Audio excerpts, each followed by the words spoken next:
महादेवी वर्मा ने सुप्रसिद्ध रेखाचित्र ठकुरी बाबा के माध्यम से ग्रामीण समाज के उस हिस्से की सामाजिक दशा का यथार्थ चित्रण किया है जो जीने के लिए जरूरी बुनियादी संसाधनों से भी वंचित है, लेकिन इसके बावजूद उनमें गहरी मानवीय सहानुभूति, करुणा, जीवन रंग और कर्मठता मौजूद है।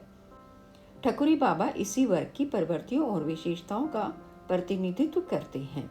स्नेहपूर्ण और सरल व्यक्तित्व के बारे में अधिक जानने के लिए आइए सुने आज की कहानी ठकुरी बाबा। भक्तिन को जब मैंने अपने कल्पवास संबंधी निश्चय की सूचना दी तब उसे विश्वास ही न हो सका। प्रतिदिन किस तरह पढ़ाने आऊंगी, कैसे लौटूंगी, तांगे वाला क्या लेगा, मल्लाह कितना मांगेगा, आदि आदि प्रश्नों की झड़ी लगाकर उसने मेरी अदूरदर्शिता प्रमाणित करने का प्रयत्न किया। मेरे संकल्प के विरुद्ध बोलना उसे और अधिक दृढ़ कर देना है, इसे भक्तिन जान चुकी है, पर जीभ पर उसका वश नहीं।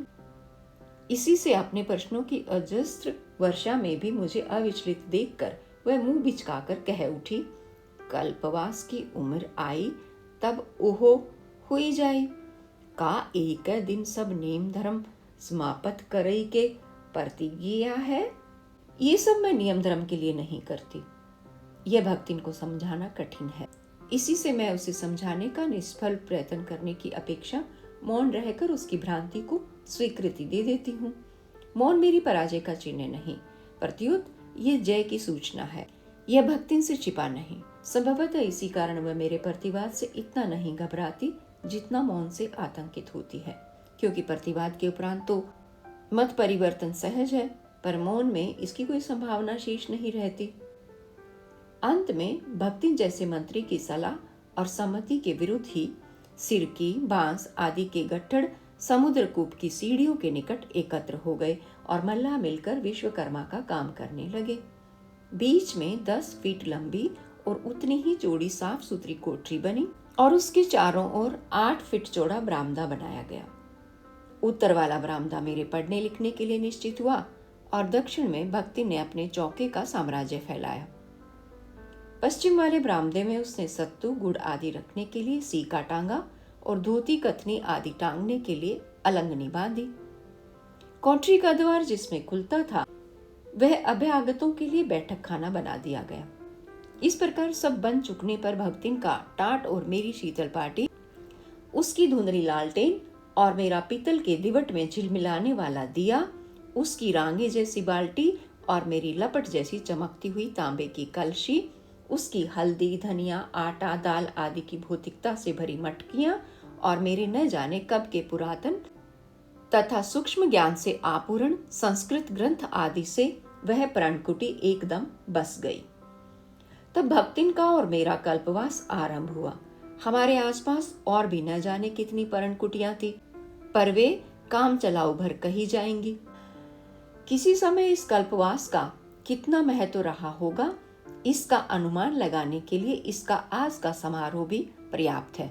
संभवतः उस समय देश के विभिन्न खंडों में रहने वाले व्यक्तियों के मिलन, उनके पारस्परिक परिचय, विचारों के आदान प्रदान तथा सांस्कृतिक समन्वय का ये महत्वपूर्ण साधन रहा होगा। ये नदियां इस देश की रक्तवाहिनी शिराओं के समान जीवनदायक रही हैं। इसी से इनके तट पर इस प्रकार के सम्मेलनों की स्थिति स्वाभाविक और अनिवार्य हो गई हो तो आश्चर्य नहीं। आज इस संबंध में क्या और क्यों तो हम भूल चुके हैं, पर बिना जाने लीक पीटना धर्म बन गया है। मुझे इस कल्पवास का मोह है, क्योंकि इस थोड़े समय में जीवन का जितना विस्तृत ज्ञान मुझे प्राप्त हो जाता है उतना किसी अन्य उपाय से संभव नहीं, और जीवन के संबंध में निरंतर जिज्ञासा मेरे स्वभाव का अंग बन गई है। गर्मियों में जहां तहां फेंकी हुई आम की गुठली जब वर्षा में जम जाती है तब उसके पास मुझसे अधिक तर्कमाली दूसरा नहीं रहता। घर के किसी कोने में चिड़िया जब घोंसला बना लेती है तब उसे मुझसे अधिक सजग प्रहरी दूसरा नहीं मिल सकता। मेरे चारों ओर न जाने कितने जंगली पेड़ पौधे, पक्षी आदि मेरे सामान्य जीवन प्रेम के कारण ही पनपते जीते रहते हैं। जिसका दूध लग जाने से आंख फूट जाती है वह तुअर भी मेरे सयत्न लगाए आम के पार्श्व में गर्व से सिर उठाए खड़ा रहता है। धंसकर न निकलने वाले कांटों से जड़ा हुआ भटकटिया सुनहले रेशम के लच्छों में ढके और उजले कोमल मोतियों से जड़े मक्का के भूटे के निकट सअधिकार आसन जमा लेता है। न जाने कितनी बार सर्दी में ठिठुरते हुए पिल्लों की टिमटिमाती आंखों के अनूने ने मुझे उन्हें घर उठा ले जाने पर बाध्य किया है। पानी से निकले हुए जाल में मछलियों की तड़प, पक्षियों के व्यापारी के संकीर्ण पिंजरे में पंखों की फड़फड़ाहट, लोहे की काले कटघरे जैसी गाड़ी में बंदी और हाँफते हुए कुत्तों की करुण विवशता ने मुझे जाने कितने विचित्र कामों के लिए प्रेरणा दी है। ऐसा सनकी व्यक्ति मनुष्य जीवन के प्रति निर्मोही हो तो आश्चर्य की बात होगी, पर उसकी सुख दुख, जीवन मृत्यु आदि के संबंध में बहुत कुछ जानने की इच्छा का सीमा अतीत हो जाना स्वाभाविक है। मेरी इस स्वाभाविकता का अस्वाभाविक भार भक्तिन को ही उठाना पड़ता है। घोंसले से गिरे कूड़े करकट को फेंकने के उपरांत पवित्र होकर वह सूर्य को अर्घ्य देने खड़ी हुई कि पिल्ले ने आंगन गंदा कर दिया। उसे भी धोने के उपरांत फिर स्नान करके वह शिवजी पर जल चढ़ाने चली कि भिखारी को सत्तू गुड़ देने का आदेश हुआ। वह इस कर्तव्य को भी पूरा करने के उपरांत नाक बंद कर जप करने बैठी कि मैं किसी बीमार को देखने जाने के लिए प्रस्तुत हो उसे पुकारने लगी। जीवन की ऐसी अव्यवस्था में ही वह उल्हाना देना नहीं जानती। हाँ, कभी कभी होंठ सिकोड़ कर गंभीरता का अभिनय करती हुई वह कह बैठती है, का ई विद्या का कोनऊ इम्तिहान ना ही बा, होत तो हमहू बुढ़ोती में एक ठो सर्टिफिकेट पाई जाइत, और क्या। अपनी कर्तव्य परायणता के लिए सर्टिफिकेट न पा सकने पर भी भक्तिन उसका महत्व जानती है। इसी कारण साधारण सी बीमारी में भी चिंतित हो उठती है। हम मर जाप तो इनकर का हुई, कौन बनाई खियाई, कौन इनकर ई अजायब घर देखी सुनी। भक्तिन को मृत्यु की चिंता करते करते मेरे अजायब घर की व्यवस्था के लिए उद्विग्न देखकर किसे हंसी नहीं आवेगी। धर्म में अखंड विश्वास होने के कारण भक्तिन के निकट कल्पवास बहुत महत्वपूर्ण है, पर वह जानती है कि मेरी भानुमति का कुंबा जोड़ने की प्रवृत्ति उसे मोह माया के बंधन तोड़ने का अवकाश ना देगी। गांव के मेले से लेकर कल्पवास तक सब मेरे लिए पाठशाला है, पर इनमें मैं मोह बढ़ाना ही सीखती हूँ, विराग साधन नहीं। संक्रांति के एक दिन पहले संध्या समय जब मैं योग दर्शन खोलकर बैठी, तब बिरल बदलियां बिजली के तार में गूंथ गूंथ कर सघन होने लगी। भक्ति ने चूल्हा सुलगाया ही था कि ग्रामीण यात्रियों का एक दल उस ओर के बरामदे के भीतर आ घुसा। मेरे लिए परम अनुगत भक्तिन संसार के लिए कठोर प्रतिद्वंदी है। वह भला इस आकस्मिक चढ़ाई को क्यों क्षमा करने लगी।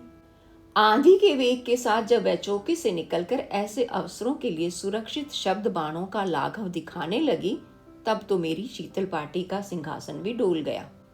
उठकर देखा, एक वृद्ध के नेतृत्व में बालक, प्रौढ़, स्त्री, पुरुष आदि की सम्मिश्रित भीड़ थी।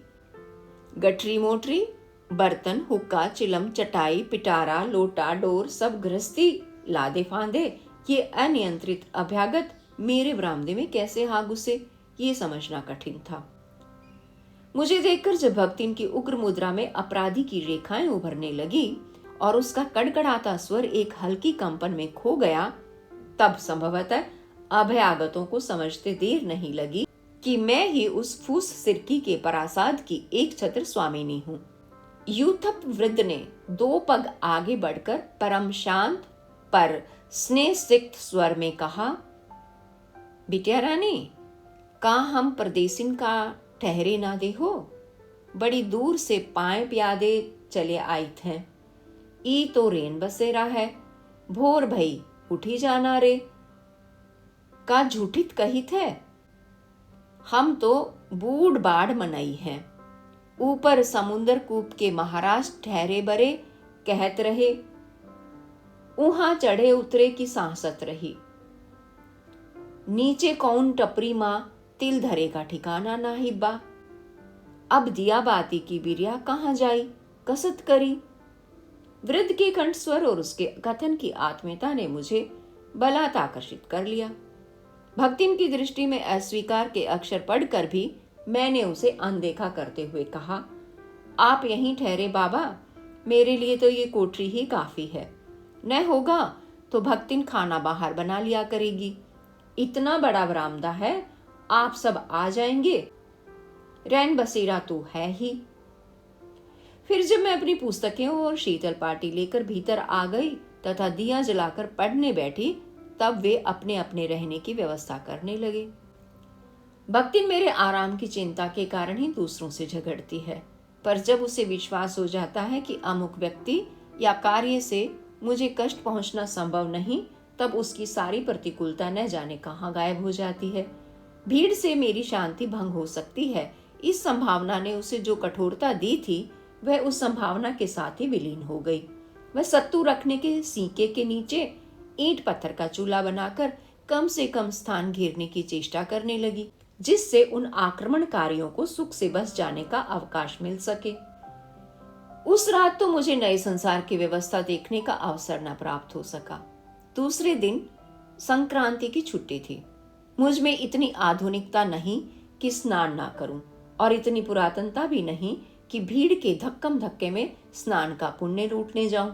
सो मैं मुंह अंधेरे ही भक्तिन को जगाकर कोहरे के भारी आवरण के नीचे करवट बदल बदल कर अपने अस्तित्व का पता देने वाली गंगा की ओर चली।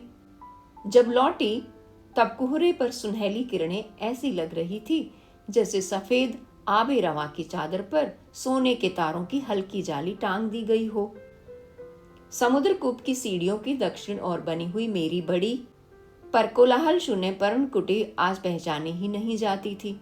उसके नीचे बसी हुई अस्थिर सृष्टि को देखकर जान पड़ता था कि किसी प्रशांत साधक के किसी असावधान श्वास के साथ इच्छाओं की चंचल भीड़ उसके निरीह हृदय के भीतर घुस पड़ी हो।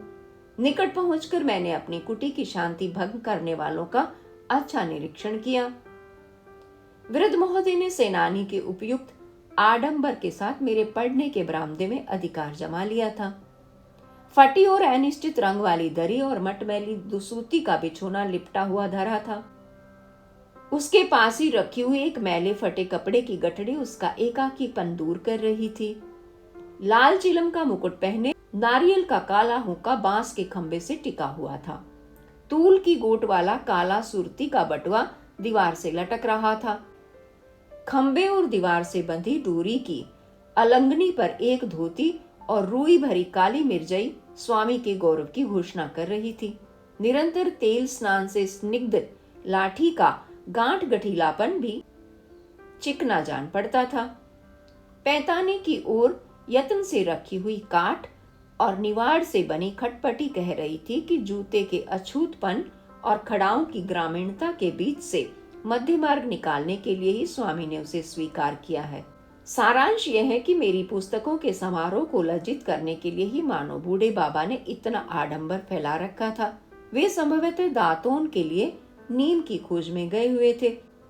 इसी से मैंने भेदिए के समान तीव्र दृष्टि से उनकी शक्ति के साधनों की नाप जोख कर ली। बरामदे की दूसरी ओर का जमघट कुछ विचित्र सा था।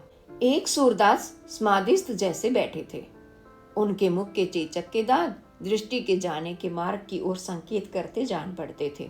शाम और दुर्बल शरीर में कंठ की उभरी नसों का तनाव भी था कि वे अपनी विकलांगता का बदला कंठ से चुका लेना चाहते हैं।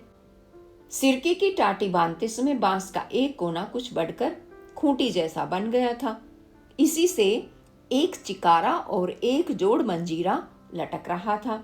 सामान में एक चादर, टाट और ऐसी लुटिया भर थी जिसके किनारे घिसते घिसते टेढ़े मेढ़े और पैने हो गए थे। टाट की सीमा से बाहर वीरासन से विराजमान और तिलक छाप से पांडित्य की घोषणा करते हुए एक प्रौढ़ एक रंगीन पिटारी खोले हुए थे। रूप रंग में वह पिटारी शालग्राम या शंकर का बंदी गृह जान पड़ती थी और संभवतः देवता का भार हल्का करने के लिए ही वे उन पर लदे चंदन घिसने के पत्थर और चंदन की अध घिसी मुठिया बाहर निकाल रहे थे। राम नामी चादर के एक टुकड़े पर जो पोथी पत्रा धरा था, उसमें सबसे ऊपर हनुमान चालीसा का शोभित होना प्रकट कर रहा था कि उनके देवत्व को नित्य भूत प्रेतों की आसुरी माया से लोहा लेना पड़ जाता है।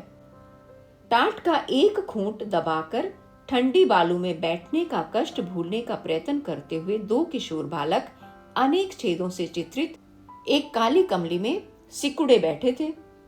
उसमें एक ही दृष्टि छप्पर से लटकती हुई संभवतः सत्तू गुड़ जैसे मिष्ठानों की गठरी को हिप्नोटाइज कर रही थी और दूसरा चकित के समान पंडित के क्रियाकलाप का तत्व समझने में लगा हुआ था।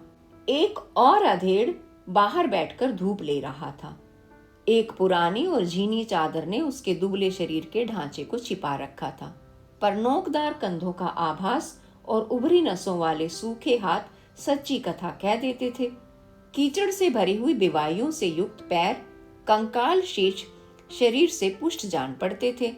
मुख पर झुर्रियों के अक्षरों में भागे ने अनाड़ी बालक के समान इतना लिखा था कि अब उसका तात्पर्य पढ़ना कठिन था। स्त्रियों के डिपार्टमेंट की आर्थिक स्थिति भी इससे कुछ अधिक अच्छी नहीं जान पड़ी।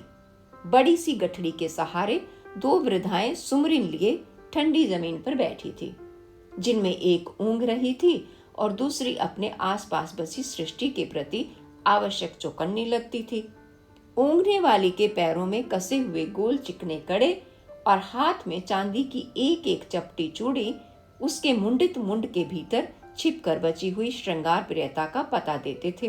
दूसरी के गले में बंधे काले डोरे में पिराए हुए रुद्राक्ष के दो बड़े बड़े मन के स्त्री की आभूषण परंपरा का पालन मात्र जान पड़ते थे।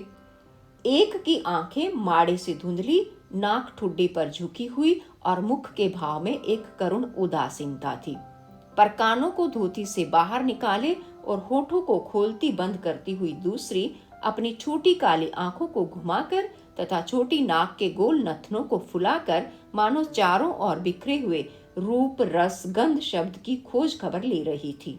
निकट ही रखा एक बड़ा काशीफल और उससे टिका हुआ हंसिया दोनों विरागी हृदयों का भोजन के प्रति राग प्रकट कर रहा था, और ऊपर छप्पर से बंधी रस्सी की फांसी में झूलती हुई काली घी की हंडिया अपने चमकदार चिकनेपन से उन दोनों के बाह्य रूखेपन का विरोध कर रही थी।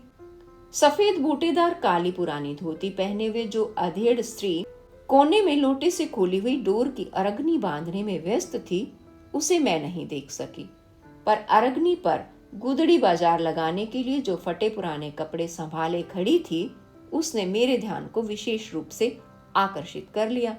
लाल किनारी की मटमैली धोती का नाक तक खिंचा हुआ घूंघट ही उसे विशेषता नहीं देता, हाथ की मोटी कच्ची शरबती रंग की चूड़ियां और पांव के कुछ ढीले पतले कड़े तथा दो दो बिछुए भी उसकी भिन्न सामाजिक स्थिति का परिचय दे रहे थे। घूंघट से बाहर निकले मुख के अंश की बेडोल चौड़ाई और उसमें व्यक्त सौम्य भाव में कुछ ऐसी खींच खांच थी कि न आंख उसे सुंदर कहती थी और न मन उसे कुरूप मानता था। उसके एक और दो सांवली किशोरियां एक बड़े पिटारे में न जाने क्या खोज रही थी। उनके गोल मुखों पर झूलती हुई उलझी रूखी और मैली लटें मानो दरिद्रता की कथा के अक्षर थी। दूसरी ओर फटी दरी के टुकड़े पर एक काली कलूटी बालिका फटा और तंग कुर्ता पहने सो रही थी। उसका बीच बीच में कांप उठना सर्दी और नींद के संघर्ष की तीव्रता बताता था। एक अन्य बालक खंबे से टिक कर बैठा हुआ आंखें मलकर रोने की भूमिका बांध रहा था। कुर्ते के अभाव में उसे एक पुराने धारीदार अंगोछे का परिधान मिल गया था, पर उसका ऊपर टंगी हंडिया और नीचे रखी गठड़ी को देखकर रोना प्रकट करता था कि भीतर की शीत की मात्रा बाहर की शीत से अधिक हो गई है। पूर्व के कोने में पड़े हुए पुआल का गट्ठा और उस पर सिमटी हुई मैली चादर की सिकुड़न कह रही थी कि सोने वाले ने ठंड से गठड़ी बनकर रात काटी है। एक शाम अंगनी युवती बाहर बालू में गड्ढे खोद खोद कर चूल्हे बनाने में लगी थी। कुछ गोलाई लिए हुए लंबे रूखे और उभरी हड्डियों वाले मुख पर छोटे नथ हिल हिल कर कभी होठ कभी कपाल का ऊपरी भाग छू लेती थी। सफेद बूटीदार लाल लहंगों की काली गोट फट कर जहां तहां से उधड़ रही थी। पीली पुरानी ओढ़नी में से व्यक्त शरीर की दुर्बलता को जल्दी जल्दी बालू निकालने में लगे हुए हाथों का फुर्तीलापन छिपा लेता था। भक्तिन दो उंगलियां ओंठ पर स्थापित कर विस्मय के भाव से बड़बड़ाई, अरे मोर बपई, सगर मेला तो ही सिकिल आवा है। अब ई अजायब घर छाड़ी के दूसरा मेला को देख ही जाए। उस पर एक क्रोधपूर्ण दृष्टि डालकर मैं अभ्यागतों से संभाषण का बहाना सोच ही रही थी कि घूंघट वाली के सहज स्वर ने मुझे चौंका दिया। पां लागी दीदिया, आपका तो हम पचई बड़ा कष्टदेहीन है। पां लागन के उत्तर में क्या कहा जाए, यह मेरी नागरिक प्रगल्भता भी ना बता सकी। इसी से मैंने नहीं, कष्ट काहे का, जगह की कमी से आप ही लोगों को तकलीफ हुई, कहकर शिष्टाचार की परंपरा का जैसे पालन किया। फिर मैं अपनी कोठड़ी की व्यवस्था में लग गई और भक्तिन मोटे चावल और मूंग की दाल की खिचड़ी मिलाकर और काले तिल के लड्डू लेकर दान परंपरा की रक्षा करने गई। वहां से लौटकर उसने खिचड़ी चढ़ाई। खाने के समय भक्तिन को दिक्क करना मुझे अच्छा लगता है, क्योंकि इसके अतिरिक्त और किसी भी अवसर पर वह मेरी खुशामद नहीं कर सकती। उल्टे 10-5 सुनाने की कमर कसे प्रस्तुत रहती है। गुड़ में बंधे काले तिल के लड्डू बहुत मीठे होने के कारण मैं नहीं खाती। इसी से भक्तिन मेरे निकट मोदकम संप्रयामी का अनुष्ठान पूरा करने के लिए सफेद तिल धो कूटकर और थोड़ी चीनी मिलाकर लड्डू बना लेती है। इस बार कल्पवास की गड़बड़ी में भक्तिन घर के देवता से अधिक महत्व बाहर के देवताओं को दे बैठी। मेले में देवताओं का 3 से 33 कोटि हो जाना स्वाभाविक हो गया, अतः भक्तिन के लिए भी कुछ नहीं बच सका। घर की ये स्थिति भांपकर ही मुझे कौतुक सूझा और मैंने बहुत गंभीर मुद्रा के साथ कहा, मेरे लिए लड्डू लाओ। किंतु भक्तिन की उद्विग्नता देखने का सुख मिलने के पहले ही कल का परिचित कंठस्वर सुन पड़ा। बिटिया रानी, का हमऊ आए सकित है? मैं तो छूत पाक मानती ही नहीं और भक्तिन अपनी बटलोई सहित कोयले की मोटी रेखा के भीतर सुरक्षित थी। इधर निकल आइए बाबा। सुनकर वृद्ध दोनों हाथों में 2 दोने संभाले हुए सामने आ खड़े हुए। सिर का अग्रभाग खलवाट होने के कारण चिकना चमकीला था, पर पीछे की ओर कुछ सफेद केशों को देखकर जान पड़ता था कि भाग्य की कठोर रेखाओं से साबित होकर वे दूर जा छिपे हैं। छोटी आंखों में विषाद, चिंतन और ममता का ऐसा सम्मिश्रित भाव था जिसे एक नाम देना संभव नहीं। लंबी नाक के दोनों ओर खींची हुई गहरी रेखाएं दाढ़ी में विलीन हो जाती थी। होठों में व्यक्त भावुकता को विरल मूछें छिपा लेती थी और मुख की असाधारण चौड़ाई को दाढ़ी ने साधारणता दे डाली थी। सघन दाढ़ी में कुछ लंबे सफेद बालों के बीच में छोटे काले बाल ऐसे लगते थे जैसे चांदी के तारों में जहां तहां काले डोरे उछलकर टूट गए हों। सफूर्ती के कारण शरीर की दुर्बलता और कुछ झुककर चलने के कारण लंबाई पर ध्यान नहीं जाता था। नंगे पांव और घुटनों तक ऊंची धोती पहने जो मूर्ति सामने थी वह साधारण ग्रामीण वृद्ध से अधिक विशेषता नहीं रखती। बूढ़े बाबा मेरे लिए तिल का लड्डू, घी, आम के अचार की 1 फांक और दही लाए थे। अरुचि के कारण घी रहित और पत्थे के कारण मिर्च, अचार आदि के बिना ही मैं खिचड़ी खाती हूँ। ये अनेक बार कहने पर भी वृद्ध ने माना नहीं और मेरी खिचड़ी पर दानेदार घी और थाली में 1 और अचार रख दिया। दही का दोना थाली से टिकाकर अनूने के स्वर में कहा, तनिक सा चिखो तो बिटिया रानी, का पढ़े लिखे मनई यह खाए के जीत हैं।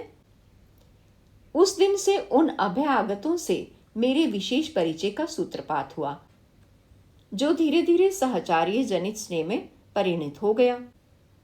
मुझे सवेरे 9 बजे झूसी से उस पार जाना पड़ता था और वहां से तांगे में यूनिवर्सिटी अकेले आना जाना अच्छा न लगने के कारण मैं भक्तिन को भी इस आवागमन का आनंद उठाने के लिए बाध्य कर देती थी। जब मैं लौटने के लिए स्वतंत्र होती तब तक भक्तिन नारद के समान या तो तांगे वाले की आत्मकथा सुनकर उसकी भूलों पर निर्णय देती या अन्य परिचित के यहाँ घूम फिरकर संसार की समस्याओं का समाधान करती रहती। सवेरे आने की हड़बड़ी में खाने पीने की व्यवस्था ठीक होना कठिन था। लौटने पर जलपान का प्रबंध होने में भी कुछ विलंब हो ही जाता था। मेरी असुविधा को उन ग्रामीण अतिथियों ने कब और कैसे समझ लिया ये मैं नहीं जानती, पर मेरे पर्ण कुटी में पैर रखते ही जलपान के लिए विविध पर स्वरथा नवीन व्यंजन उपस्थित होने लगे। फूल के बड़े कटोरे में बाजरे का दलिया और दूध, छोटी थाली में सत्तू, गुड़ या पुए, रंगीन डलिया में मुरमुरे चने या भुने शकरकंद आदि के रूप में जो जलपान मिलता था उसे पंचायती कहना चाहिए, क्योंकि सभी व्यक्ति अपने अपने चौके में से मेरे लिए कुछ ना कुछ बचाकर सीके पर रख देते थे। एक साथ इतना सब खाने के लिए मुझे जीवन की ममता छोड़नी होगी, ये बार बार समझाने पर भी उनमें से कोई मानता ही न था। का दीदिया ना चखी है, बिटिया रानी छुई भर देती तो हमारा जेरा अस सियार जात। दीदिया जीप पे तनिक धर लेती तो ई सब अकारथ न जात। आदि अनुरोधों को सुनकर ये निश्चय करना कठिन हो जाता था कि किसे अस्वीकृति के योग्य समझा जावे। निरुपाय चना गुड़ से लेकर बाजरे के पुए तक सब प्रकार के ग्रामीण व्यंजनों से मेरी शहराती रुचि का संस्कार होने लगा। जलपान के समारोह के उपरांत वे सब संध्या स्नान, गंगा में दीपदान आदि के लिए तट पर, और मैं उत्सुक और जिज्ञासु दर्शक के समान उनका अनुसरण करती। कल्पवासी एक ही बार खाते और माघ के कड़कड़ाते जाड़े में भी आग न तापने के नियम का पालन करते। इन नियमों के मूल में कुछ तो लकड़ी का महंगापन और अन्न का अभाव रहता है और कुछ तपस्या की परंपरा। पर मुझे सर्दी में अलाव जलता हुआ देखना अच्छा लगता है। लकड़ी कंडों का अभाव तो था ही नहीं, बस पर्णकुटी के बाहर बड़ा सा ढेर लगाकर मैं होली जलाती और अतिथियों की गृहस्थी के साथ आई हुई एक पुरानी मचिया पर बैठकर तापती। उनके बच्चे जो कल्पवास के कठोर नियमों से मुक्त थे और मेरी भक्तिन जिसका कल्पवास परलोक से अधिक इस लोक में संबंध रखता था, आग के निकट बैठकर हाथ पैर सेंकते। सच्चे कल्पवासी अपने और आग के बीच में इतना अंतर बनाए रखते थे जितने में पाप पुण्य का लेखा जोखा रखने वाले चित्रगुप्त महोदय धोखा खा सके। इस विचित्र सम्मेलन का कार्यक्रम भी वैसा ही अनोखा था। कोई भजन सुनाता, कोई पौराणिक कथा कहता, कभी किंवदंतियों के नए भाष्य होते, कभी लोक चर्चा पर मौखिक टीकाएं रची जाती। कबीर की रहस्यमय उलटबासियों से लेकर अच्छा बैल खरीदने के व्यवहारिक नियम तक सब में उन ग्रामीणों की अच्छी गति थी। इसी से उनकी संगति न एक रस जान पड़ती थी न निरर्थक। इस संपर्क के कारण ही मैं उनकी जीवन कथा से भी परिचित होती गई। बूढ़े ठकुरी बाबा भाट वंश में अवतीर्ण होने के कारण कवि और कवि होने के कारण मेरे सहजातीय कहे जा सकते हैं। आधुनिक युग में भाट चारणों के कर्तव्य और आवश्यकता में बहुत अंतर पड़ चुका है। इसी से न कोई उनके अस्तित्व को जानता है और न उनके कवित्व व्यवसाय का मूल्य समझता है। अब तो उनका पैतृक धंधा व्यक्तिगत मनोविनोद मात्र रह गया है। समय के प्रवाह को देखकर ही ठकुरी बाबा के पिता ने तुकबंदी के लिए मिली हुई प्रतिभा का उपयोग साधारण किसान बनने में किया और अपनी दिवंगत प्रथम पत्नी के दोनों सुयोग्य पुत्रों को भी नीति शास्त्र में पारंगत बनाकर भावुकता के प्रवेश का मार्ग ही बंद कर दिया। दूसरी नवोढ़ा पत्नी भी अब परलोकवासिनी हुई। तब उसका पुत्र अबोध बालक था, पर पिता ने प्रिय पत्नी के प्रति विशेष स्नेह प्रदर्शन के लिए उसे साक्षात कौटिल्य बनाने का संकल्प किया। इस शुभ संकल्प की पूर्ति के लिए जैसा भगीरथ प्रयत्न किया गया, उसे देखते हुए असफलता को देवी ही कहा जाएगा। संभवतः पति की नीतिमत्ता से भागकर परलोक में शरण पाने वाली माँ पुत्र को बचाने के लिए उस पर भावुकता की वर्षा करने लगी हो सकता है कि कौटिल्य ने दूसरे कौटिल्य की संभावना से कुपित होकर उसकी बुद्धि भ्रष्ट कर दी हो, पर यह सत्य है कि हठी बालक ने अपना पराया तक नहीं सीखा, नीति के अन्य अंगों की तो चर्चा ही क्या। हताश पिता ने इस कठोर शिक्षा का भार बड़े पुत्रों पर छोड़कर अपने जीवन से अवकाश ग्रहण किया। सौतेले भाई बड़े और गृहस्थी वाले थे, इसी से घर द्वार सब उन्हीं के अधिकार में रहा और छोटा भाई चाकरी के बदले में भोजन वस्त्र पाता रहा। उसका कवित्व भाइयों के लिए लाभप्रद ही ठहरा, क्योंकि कोई भी कला सांसारिक और विशेषतः व्यावसायिक बुद्धि को पनपने ही नहीं दे सकती, और बिना इस बुद्धि के मनुष्य अपने आप को हानि पहुंचा सकता है, दूसरों को नहीं। जब जात बिरादरी में छोटे को अविवाहित रखने पर टीका टिप्पणी होने लगी, तब भाइयों ने उसका एक सुशील बालिका से गठबंधन कर दिया और भौजाइयों ने देवरानी को सेवा धर्म की शिक्षा देना आरंभ किया। दंपति सुखी न हो सके ये कहना व्यर्थ है। दासों का 1 से 2 होना प्रभुओं के लिए अच्छा हो सकता है, दासों के लिए नहीं। एक ओर उससे प्रभुता का विस्तार होता है और दूसरी ओर पराधीनता का प्रसार।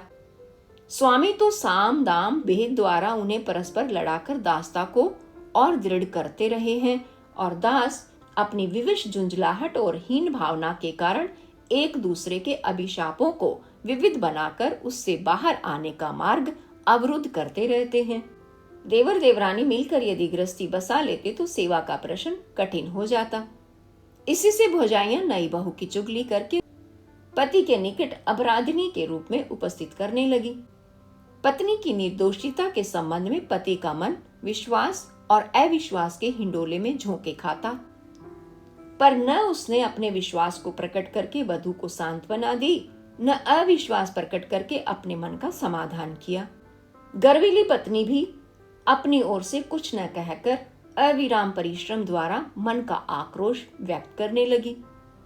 ठकुरी बेचारे कवि ठहरे। शुष्क यथार्थता उनकी भाव बोझिल कल्पना के घटाटोप में प्रवेश करने के लिए कोई रंध्र ही न पाती थी। कहीं बिरहा गाने का अवसर मिल जाता तो किसी के भी मचान पर बैठकर रात भर खेत की रखवाली करते रहते। कोई 12 मासा वाला रसिक श्रोता मिल जाता तो उसके बैलों का सानी पानी करने में भी हेठी न समझते। कोई आला उदल की कथा सुनना चाहता तो मीलों पैदल दौड़े चले जाते। कहीं होली का उत्सव होता तो अपने कबीर सुनाने में भूख प्यास भूल जाते। अपनी इस काव्य वाचकता के कारण वे कोई और काम ठीक से न कर पाते थे। नागरिक शिष्ट समाज के समान कोई उन्हें 50 रुपया फीस देकर गलेबाजी के लिए नहीं बुलाता था। इसी से अर्थ की दृष्टि से कवि ठकुरी दिन सुदामा ही रह गए।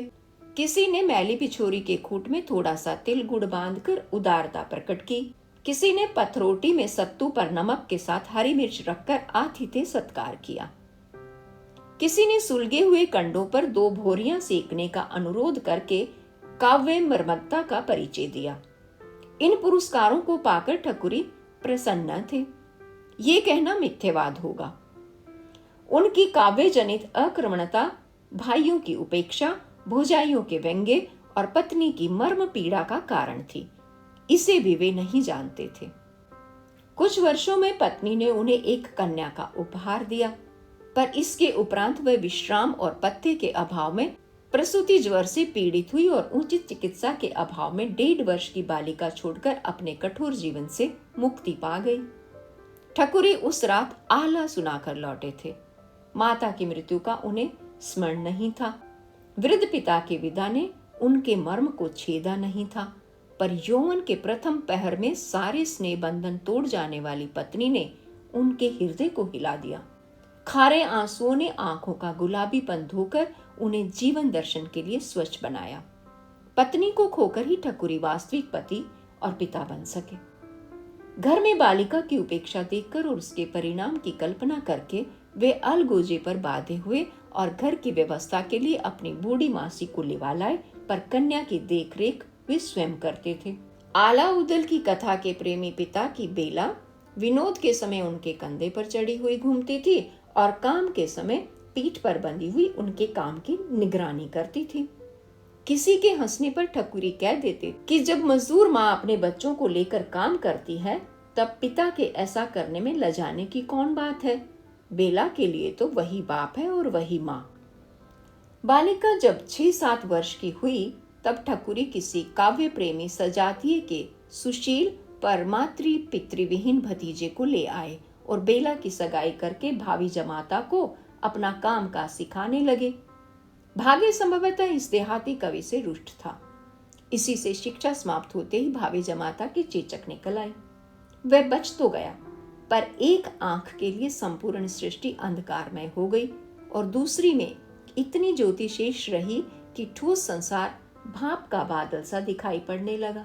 पिता ने कन्या की इच्छा जाननी चाही, पर वह हठ में महोबे की लड़ाई की उस बेला के समान निकली जिसने पिता के बाग में लगे चंदन की चिता पर ही सती होने का प्रण लिया था। बेला ने बचपन के साथी को छोड़ना नहीं चाहा और इस प्रकार ठकुरी बाबा वचन भंग के पातक से बच गए। अब कवि ससुर, उसकी बूढ़ी मौसी, अंधा दामाद और रूपसी बेटी एक विचित्र परिवार बनाए बैठे हैं। ससुर ने जमाता को भी काव्य की पर्याप्त शिक्षा दे डाली है। ठकुरी चिकारा बजाकर भक्ति के पद गाते हैं, तब वह खंजरी पर 2 उंगलियों से थपकी देकर ताल संभालता है। बूढ़ी मौसी तन्मयता के आवेश में मंजीरा झनकार देती है और भीतर काम करती हुई बेला की गति में एक थिरकन भरी जाती है। घर में एक मुर्रा भैंस, 2 पछाई गायें और एक हल की खेती होने के कारण जीवन यापन का प्रश्न विशेष समस्या नहीं उत्पन्न करता। ये विचित्र परिवार हर वर्ष माघ मेले के अवसर पर गंगा तीर कल्पवास करके पुण्य पर्व मनाता है। इसके साथ गांव के अन्य भक्तगण भी खींचे चले आते हैं।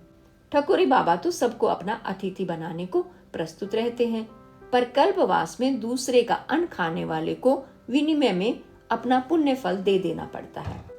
इसी से वे सब अपनी अपनी गठरी मठरी में खाने पीने का सामान लेकर घर से निकलते हैं। पर वस्तु से वस्तु का विनिमय वर्ज्य नहीं माना जाता, चाहे विनिमय वाली वस्तुओं में कितनी ही असमानता क्यों न हो। आवश्यकता और नियम के बीच में वे सरल ग्रामीण जैसा समझौता करा देते हैं, उसे देखकर हंसी आए बिना नहीं रहती। कोई गुड़ की 1 डली रखकर ठकुरी बाबा से आधा सेर आटा ले जाता है। कोई 4 मिर्च देकर आलू शकरकंद का फलाहार प्राप्त कर लेता है। कोई पत्ते पर तोला भर दही रखकर कटोरा भर चावल नापता है। कोई धूप के लिए रत्ती भर घी देकर लोटिया भर दूध चाहता है। ठकुरी बाबा को देने में एक विशेष प्रकार की आनंद अनुभूति होती है। इसी से वे स्वयं पूछ पूछ कर इस विनिमय व्यापार को शिथिल होने नहीं देते। वे भावुक और विश्वासी जीव हैं। चिकारा हाथ में लेते ही उनके लिए संसार का अर्थ बदल जाता है।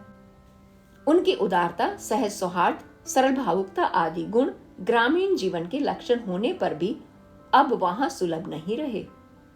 वास्तव में गांव का जीवन इतना उत्पीड़ित और दुर्वह होता जा रहा है कि उसमें मनुष्यता को विकास के लिए अवकाश मिलना ही कठिन है। सदा के समान इस वर्ष भी ठकुरी बाबा के दल में विविधता है। भोजन की व्यवस्था के लिए बालू खोदकर चूल्हे बनाती हुई लोक चिंतारत बेटी, चिकारा, मंजीरे और डफली आदि की पृष्ठभूमि के साथ स्वपन दर्शन में अचल जमाता और घी की हंडिया, काशीफल आदि के बीच में बैठकर लोक और परलोक की समस्या सुलझाती हुई मौसी से ठकुरी बाबा का कुटुंब बना है। शेष मानव विभिन्न वर्गों और जातियों की सम्मिलित परिषद है। एक वृद्धा ठुकराइन है। पति के जीवन काल में वे परिवार में रानी की स्थिति रखती थी, परंतु विधवा होते ही जिठोती ने निसंतान काकी से मत देने का अधिकार भी छीन लिया। गांव के नाते वे ठकुरी की बुआ होती थी। इसी से पुण्य कमाने के अवसर पर वे उन्हें साथ लाना नहीं भूलते। दूसरी एक सुहाइन है, जिनके पति गांव की तेली बालिका को लेकर कलकत्ते में कर्तव्य पालन कर रहे हैं। विवाहिता जीवन के डबल सर्टिफिकेट के समान 2-2 बिछुए पहनकर और नाक तक खिंचे घूंघट में वधु वंश की मर्यादा को सुरक्षित रखकर वे परचून दुकान द्वारा जीवन यापन करती हैं। हर माघ वे अपने 2 किशोर बालकों के साथ आकर कल्पवास की कठोरता सहती हैं और कमर तक जल में खड़ी होकर भावी जन्मों में साहू जी को पाने का वरदान मांगती हैं। पति ने उनका इहलोक बिगाड़ दिया है, पर अब उसके अतिरिक्त किसी और की कामना करके वे परलोक नहीं बिगाड़ना चाहती। तीसरा एक विदुर काछी है। किसी के खेत के टुकड़े में कुछ तरकारी बोकर किसी की आम की बगिया की रखवाली करके अपना निर्वाह करता है। उसके घर वाले 3 पुत्रियों की भेंट दे चुकी थी। चौथा पुत्र उपहार देने के अवसर पर वह संसार के सभी आदान प्रदानों में छुट्टी पा गई। रात दिन कठोर परिश्रम करके भी उसे प्राय भूखा सोना पड़ता था। चौथी बार पुत्र के जन्म के उपरांत घर में थोड़ा चावल ही मिल सका। बड़ी लड़की ने उसी का भात चढ़ा दिया। भात यदि माँ खा लेती तो बच्चे भूखे सोते। इसी से उसने चावल पसाकर मांड स्वयं पी लिया और भात उनके लिए रख दिया। उसी रात वह सनीपात ग्रस्त हुई और तीसरे दिन नवजात पुत्र के साथ ही उसके जीवन की कठिन तपस्या समाप्त हो गई। पिछले वर्ष काची आम के पेड़ पर से गिर पड़ा। तब से न वह सीधा खड़ा हो सकता है, न कठिन परिश्रम के योग्य है। दोनों किशोरी बालिकाएं कभी सहुआइन भौजी के कंडे पात कर, कभी पंडिताइन का घर लीप कर कुछ पा जाती हैं, पर छोटी बालिका पिता के गले की फांसी हो रही है। ठकुरी बाबा के भरोसे ही वह अपनी 3 जीवों की सृष्टि लेकर कल्पवास करने आता है, पर गंगा माई से वह मांगता क्या है, इसका अनुमान लगाना कठिन है। चौथे ब्राह्मण दंपति हैं। गवई गांव की यजमानी वह कामधेनु नहीं है कि पंडित महती मांग लेते, पर कहीं कथा बांचकर और कहीं पुरोहिती करके वे आजीविका का प्रश्न हल कर लेते हैं। विधाता ने जाने कैसा षड्यंत्र रचकर उन्हें पो नामक नरक से उबारने वाले को अवतार नहीं लेने दिया, पर पंडित जी अपनी स्तुतियों द्वारा गंगा को गदगद करके बेचारे चित्रगुप्त का लेखा जोखा व्यर्थ कर देना चाहते हैं। पंडिताइन भी अच्छी हैं, पर संतान के लिए इतनी लंबी प्रतीक्षा ने उनकी आशा के माधुर्य में वैसी ही खटाई उत्पन्न कर दी है जैसी देर से रखे हुए दूध के फट जाने पर स्वाभाविक है। पति के पूजा पाठ का खटराग पंडिताइन को फूटी आंख नहीं सुहाता। इसी से वह कभी चंदन का मुठिया नाज में गाड़ लेती है, कभी सुमरीन मोखे में छिपा आती है और कभी पोथी पतरा अपनी पिटारी में बंद कर रखती है। एक ममेरी विधवा बहन का देहांत हो जाने पर पंडित बालक भांजे को आश्रय देने के लिए बाध्य हो गए। तब से वही महाभारत की द्रौपदी बन गया है। उससे पुत्र का अभाव भरने के स्थान में और अधिक रिक्त होता जा रहा है। अपना होता तो कहना मानता, अपना रक्त होता तो अपनी ममता करता आदि का अर्थ बालक की अबोधता देखकर समझ में नहीं आता। वह बेचारा इन सिद्धांत वाक्यों को केवल चकित विस्मित भाव से सुनता रहता है, क्योंकि अपने पराये की भरी भाषा अभी तक उसने सीखी ही नहीं है। जैसा वह माँ के जीवन काल में था वैसा ही आज भी है। अब अचानक वह मामी को इतना क्रोधित कैसे कर देता है, ये प्रश्न उसके मन को जब मत डालता है तब वह फूट फूट कर रो उठता है। इस विचित्र साम्राज्य के साथ मैंने माघ का महीना भर बिताया, अतः इतने दिनों के संस्मरण कुछ कम नहीं है, पर इनमें एक संध्या मेरे लिए विशेष महत्व रखती है। मैं अधिक रात गए तक पढ़ती रहती थी। इसी से मेरा वह अतिथि वर्ग भजन कीर्तन के लिए दूसरे कल्पवासियों की मंडली में जा बैठता था। एक दिन ठकुरी बाबा ने स्नेह भरी शिष्टता के साथ कहा कि एक बार अपनी कुटी में भी भजन हो तो अच्छा है। मैं कोलाहल से दूर रहती हूँ, इसी से भजन कीर्तन में सम्मिलित होना भी मेरे लिए सहज नहीं होता, पर उस दिन संभवतः कुतूहल वर्ष ही मैंने उनका निमंत्रण स्वीकार कर लिया। दिन निश्चित हो गया।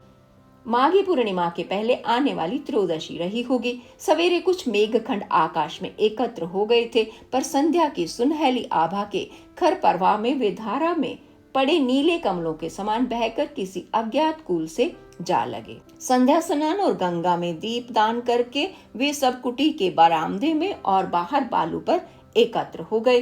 पंडित जी ने पूजा के लिए एक छोटे गमले में मिट्टी भर तुलसी रोप दी थी। उसी को बीच में स्थापित करके बालू का एक छोटा सा चबूतरा बनाया गया। फिर बूढ़ी मौसी के पिटारे में रखी हुई द्वारकाधीश की ताम्रमयी छाप, पंडित जी की रंगीन काठ की डिबिया के बंदी शालग्राम, ठकुराइन बुआ के चांदी की जलहरी में विराजमान महादेव जी, ठकुरी बाबा का पुराने फ्रेम और टूटे शीशे में जड़ा हुआ राम पंचायतन का चित्र, सुर के हाथ में लड्डू लिए पीतल के बाल मुकुंद और सहुआइन भौजी के पास पति की स्मृति के रूप में रखे हुए मिट्टी के गणेश सब उसी चबूतरे पर प्रतिष्ठित हो गए। जान पड़ता था भक्तों ने अपने देवता को सम्मेलन के लिए बाध्य कर दिया है। बैठने में भी व्यवस्था की कमी नहीं दिखाई दी। खुले बरामदे में मेरे लिए आसन बिछा था। दाहिने और दोनों बुढ़िया और कुछ हटकर सहुआइन और पंडिताइन बैठी थी। बाईं ओर बच्चों की पंक्ति थी, जिसे सर्दी से बचाने के लिए सहुआइन ने अपनी दुसूती चादर खोलकर ओढ़ा दी थी। देवताओं के सामने पंडित जी पुरानी पोथी खोले विराजमान थे। उनसे कुछ हटकर ठकुरी बाबा चिकारे की खूंटी ऐंठ रहे थे और उनके गीत की हर कड़ी ठीक ठीक सुनने के लिए सट कर बैठा हुआ जमाता गोद में रखी खंजड़ी पर ममता से उंगलियां फेर रहा था। कांची काका इन दोनों से कुछ दूर फटी चादर में सिकुड़े हुए थे। झुकी हुई पीठ के कारण जान पड़ता था मानो बालू के कणों में कुछ पड़ रहे हैं। 10-5 और ऐसे ही कल्पवासी आ गए थे। धूप लाना, आरती के लिए फूल बत्ती बनाना, घी निकालना आदि काम बैला के जम्मे थे। अतः वह फिरकनी के समान इधर उधर नाचती रही। भक्तों ने तुलसा महारानी नमो नमो गाया और पंडित जी ने पूजा का विधान समाप्त किया। तब तांबे के पंचपात्रों और आचमनी से गंगाजल और तुलसी बांटा गया। गंगाजल भक्त मंडली पर छिड़ककर पंडित देवता ने कुछ शुद्ध कुछ अशुद्ध संस्कृत में गंगा के महात्म का पाठ किया। फिर उच्च स्वर से रामायण का वह अवतरण गाया जिसमें श्री राम जानकी लक्ष्मण गंगा पार करते हैं। श्रोतागण को वह अवतरण कंठस्थ होने के कारण कथावाचक का स्वर अन्य स्वरों की समष्टि में डूबकर अपना बेसुरापन छिपा सका। तब गौरी गणेश की वंदना से गीत सम्मेलन आरंभ हुआ। ये कहना कठिन होगा कि उनमें कौन सुंदर गाता था, पर ये तो स्वीकार करना ही होगा कि सभी के गीत तन्मयता के संचार में एक से प्रभु विष्णु थे। कबीर, सूर, तुलसी जैसे महान कवियों से लेकर अज्ञातनामा ग्रामीण टुकड़ों तक के पद उन्हें स्मरण थे। एक जो कड़ी गाता था उसे सबका संवेद स्वर दोहरा देता था। दबे पांव तट तक आकर फिर खिलखिलाती हुई सी लौटने वाली लहरें मानो अविराम ताल दे रही थी। गायकों में क्रम था और गीतों में गाने वालों की अवस्था के अनुसार विविधता। सबसे पहले दो बुढ़ियों ने गाया। ठकुरी बाबा की मौसी ने सो ठाडे दो भैया सुरसरी तीर, यही पार के लखन पुकारे, केवट लाओ नैया सुरसरी तीर गाकर बनवासी राम का जो मार्मिक चित्र उपस्थित किया उसी की प्रकृति ठकुराइन की दक्षिण दिशा हेरे भरत सकारे, आजू अव्या मोरे राम प्यारे, दिवस गिनत मोरी प्योरे ख्याने, मग जोवत था के नैन के तारे आदि पंक्तियों में मिली सांस भर आने के कारण रुक रुक कर गाए हुए गीत मानो हृदय के रस से भीग कर भारी हो गए थे। पंडिताइन के कहीं लागे मोहन मैया मैया में यदि भाव का विस्तार था तो सवाइन के चले गए गोकुल से बलबीरा चले गए, बिलखत ग्वाल विसुरत गोए, तलफत जमाना नीरा चले गए में अभाव की गहराई।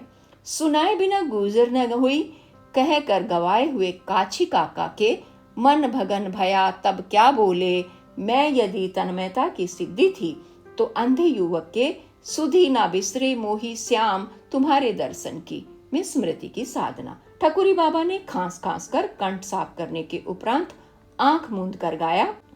खेले लागे अंगना में कुंवर कन्हैया हो, बोले लागे मैया की खोटो बल भैया हो, खटरस भोग उन्हें नहीं भावे रामा, मैया माखन रोटी खवावे ले बलैया ओ, साला दुसाला मन ही नहीं भावे रामा, हंसी के कारी कमरी उड़ावे उनक मैया हो, लेके भोरा चकई खेलन नहीं जावे रामा, मांगे दे दे लकुटी में घेरी लावा गैया हो। कृष्ण के जीवन में साधारण व्यक्तियों को इतना अपनापन मिलता है, इस प्रश्न का जो उत्तर उस दिन सहज ही मिल गया उसका अन्यत्र मिलना कठिन होगा। स्वर रेखाएं और रंग भी प्रत्यक्ष कर सकते हैं, यह उनकी गीत लहरी की चित्रमयता से प्रत्यक्ष हो गया। बूढ़े से बालक तक सबको एक ही स्पंदन, एक ही पुलक और एक ही भाव बांधे हुए था। कितनी देर तक उन्होंने क्या क्या गाया ये बताना संभव नहीं, क्योंकि जब अंतिम आरती ने इस सम्मेलन की समाप्ति की सूचना दी तब मैं मानो नींद से जागी। थोड़ी देर में सब बरामदे में अपना अपना बिछोना ठीक करके लेट गए, किंतु मैं अपनी कोठरी में पीतल की दीवट में जलते हुए दिए के सामने बैठकर कुछ सोचती रह गई। सुहाइन ने पहले बाहर से झांका, फिर एक पैर भीतर रखकर विनीत भाव से जो कहा उसका आशय था कि अब दिए को विदा कर देना चाहिए, उसकी माँ राह देखती होगी। हंसी मेरे होठों तक आकर रुक गई। जब इनके लिए सब कुछ सजीव है तब ये दीपक की माँ की ओर उसकी प्रतीक्षा की कल्पना क्यों ना करें। बुझाए देती हूँ कहने पर सवाइन ने आगे बढ़कर आंचल की हवा से उसे बुझा दिया। बेचारी को भय था कि मैं शहर आती शिष्टाचारहीनता के कारण कहीं फूंक से ही ना बुझा बैठूं। कितनी देर तक मैं अंधकार में बैठकर सोचती रही ये स्मरण नहीं, पर जब मैं कुटी के बाहर आकर खड़ी हुई तब रात ढल रही थी। निस्तब्धता से भीगी चांदनी हल्की सफेद रेशमी चादर की तरह लहरों में सिमटी और बालू में फैली हुई थी। मेरी परणकुटी के बरामदे चांदनी से खुल गए थे। उनमें ठंडी जमीन, चादर, पुआल आदि पर जो सृष्टि सो रही थी उसके बाह्य रूप और हृदय में इतना अंतर क्यों है, यही मैं बार बार सोच रही थी। उनकी हृदय का संस्कार, उनकी स्वाभाविकता, शिष्टता, उनकी रस विद्विकता, उनकी कर्मठता आदि का क्या इतना कम मूल्य है कि उन्हें जीवन यापन की साधारण सुविधाएं तक दुर्लभ हो जाएं? उन मानव हृदयों में उमड़ते हुए भाव समुद्र की जो स्पर्श मधुर तरंग मुझे छू भर गई थी, उसी की स्मृति मेरे मानस तट पर न जाने कितने विरोधी चित्र आंकने लगी। कितने ही विराट कवि सम्मेलन, कितनी ही अखिल भारतीय कवि गोष्ठियां मेरी स्मृति की धरोहर है। मन ने कहा, खोजो तो उनमें कोई इससे मिलता हुआ चित्र, और बुद्धि प्रयास में थकने लगी। सजे हाल ऊंचे मंच, माला विभूषित सभापति मेरी स्मृति में उदय हुआ। उनके इधर उधर देवदूतों के समान विराजमान कविगण रूप और मूल्य दोनों में अपूर्ण थे।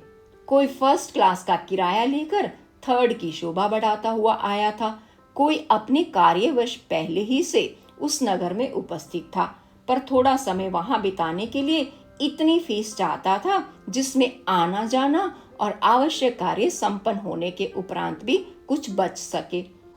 किसी ने अपने काव्य की महाअर्घता बढ़ाने के लिए ही अपने गलेबाजी का चौगुना मूल्य निश्चित किया था। मूल्य से जो महत्ता नहीं व्यक्त हो सकी, वह वेशभूषा में प्रत्यक्ष थी। किसी के नए सिले सूट की अंग्रेजियत तांबुल राग की स्वदेशियत में रंजित होकर निखर उठी थी। किसी का चीन अंकुश का लहराता हुआ भारतीय परिधान सिगरेट की धूम लेखाओं में उलझकर रहस्यमय हो रहा था। किसी के सिर के बड़े बाल अमामी से संग मूसा के चमकीले फर्श की भ्रांति उत्पन्न करते थे। किसी की सिल्की शैम्पू से धुली सीधी लटों का कृत्रिम कुंचन विधाता पर मनुष्य की विजय की घोषणा करता था। कुछ प्राचीन वादियों की कभी निर्मिमेश खुली आंखें और कभी मिलित पलकें प्रकट करती थी कि काव्य रस में विश्वास न होने के कारण उन्हें विजया से सहायता मांगनी पड़ी है। इन आश्चर्य पुत्रों के सामने श्रोतागण की जो समष्टि थी, वह मानो उनके चमत्कारवाद की परीक्षा लेने के लिए ही एकत्र हुई थी। कचहरी में गवाह की पुकार के समान नामों की पुकार होती थी। कवियों में कोई मुस्कुराता, कोई लज्जाता, कोई आत्मविश्वास से छाती फुलाता हुआ आगे आता, कोई पंचम, कोई षडज, कोई गांधार, और कोई सब स्वरों के अभाव में एक अनुनासिकता के साथ कलाबाजियों में काव्य को उलझा उलझा कर श्रोताओं के सामने उपस्थित करता और वाह वाह के लिए सब ओर गर्दन घुमाता। उनके इतने करतब पर भी दर्शक चमत्कृत होना नहीं जानते थे। कहीं से आवाज आती, कंठ अच्छा नहीं है। कोई बोल उठता, भाव भी बताते जाइए। किसी और से सुनाई पड़ता, बैठ जाइए। कोई धृष्ट श्रोता कवि से किसी उच्च श्रृंखल श्रृंगारमयी रचना को सुनाने की फरमाइश करके महिलाओं की पलकों का झुकना देखता। कवि भी हार न मानने की शपथ लेकर बैठते हैं। वे नहीं सुनना चाहते तो इसे कहिए, यह मेरी नवीनतम कृति है, ध्यान से सुनिए। आधी आधी कहकर वे पंडों की तरह पीछे पड़ जाते हैं। दोनों ओर से कोई भी न अपनी हार स्वीकार करने को प्रस्तुत होता है, न दूसरे को हराने का निश्चय बदलना चाहता है। कभी कभी 8-8 घंटे तक ये कवायद चलती रहती है, पर इतने दीर्घ समय में ऐसे कुछ क्षण भी निकालना कठिन होगा जिसमें कवि का भाव श्रोता में अपनी प्रतिध्वनि जगा सका हो और दोनों पक्ष बाजीगर और तमाशबीन का स्वांग छोड़कर काव्य नंद में एक तत्व प्राप्त कर सके हों।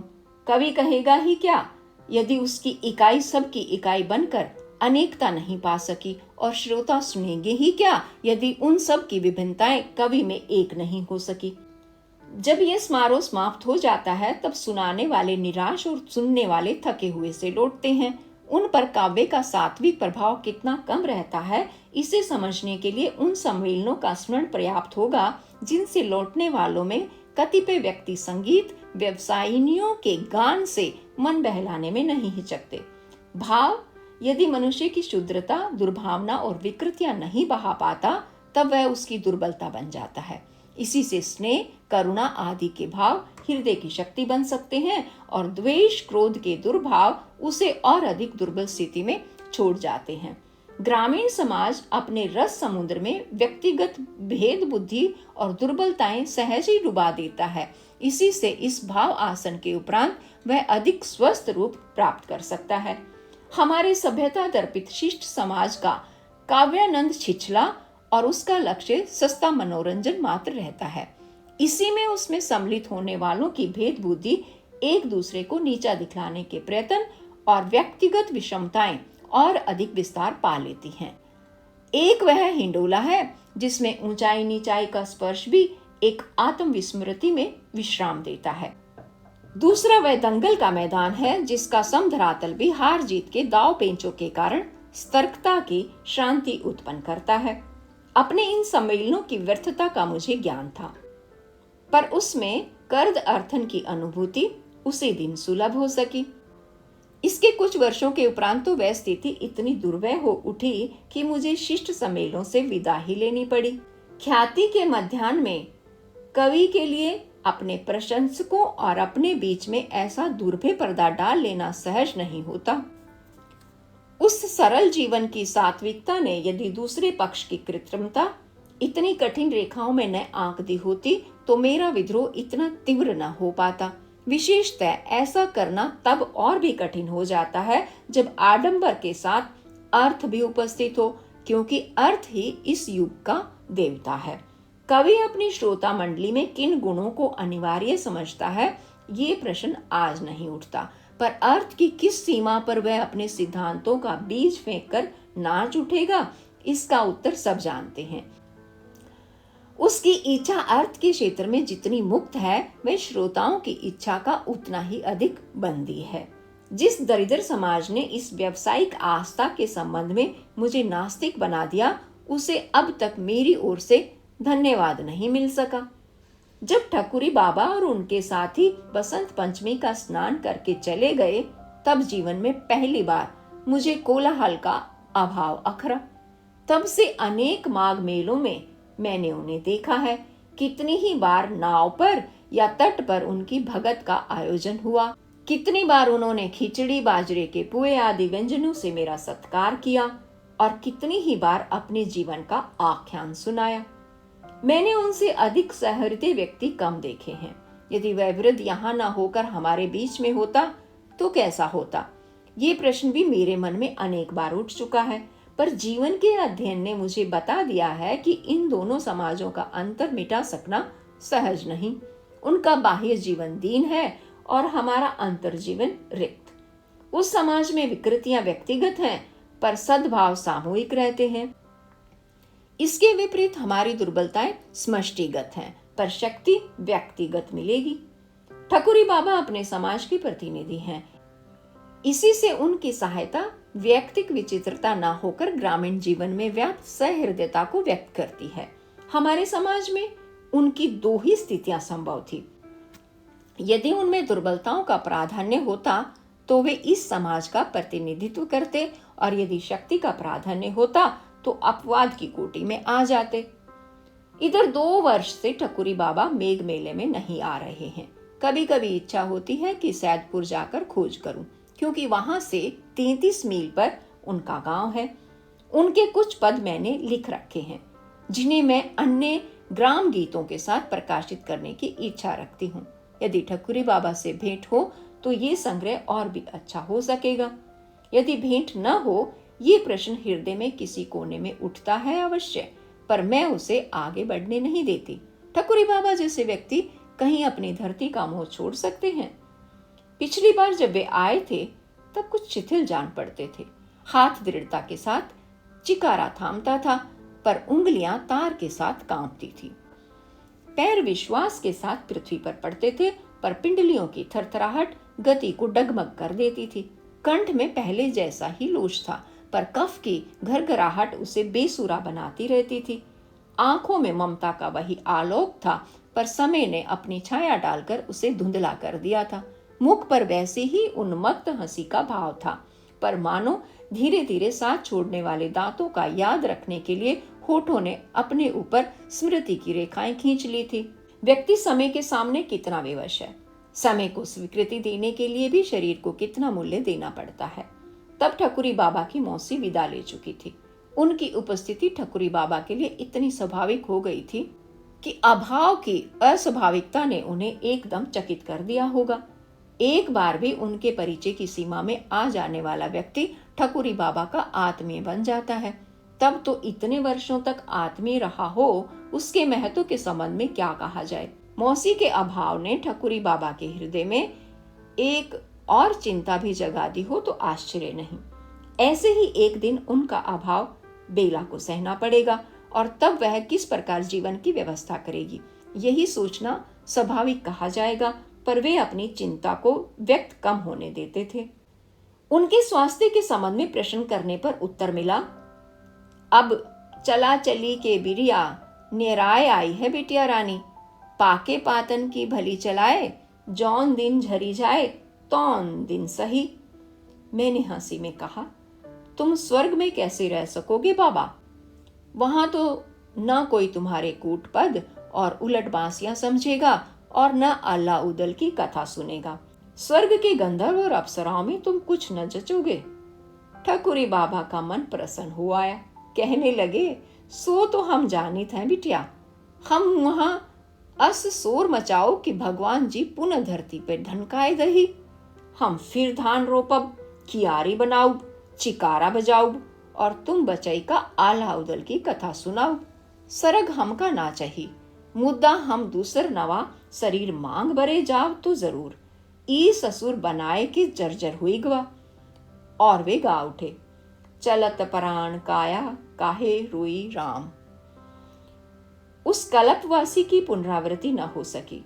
संभव है वे नया शरीर मांगने चले गए हों, पर धरती से उनका प्रेम इतना सच्चा, जीवन से उनका संबंध ऐसा अटूट है कि उनका कहीं और रहना संभव ही नहीं जान पड़ता।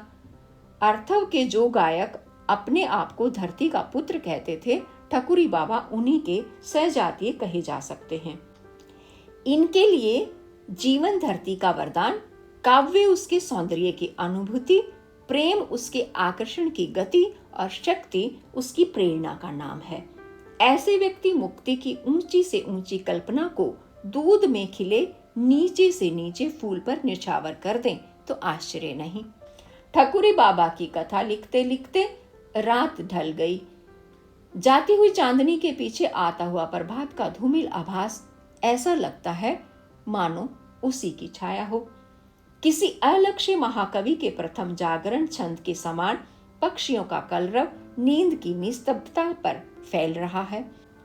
रात की गहरी निस्पंद नींद से जागे हुए वृक्षों के दीर्घ निश्वास के समान समीर बह रही है।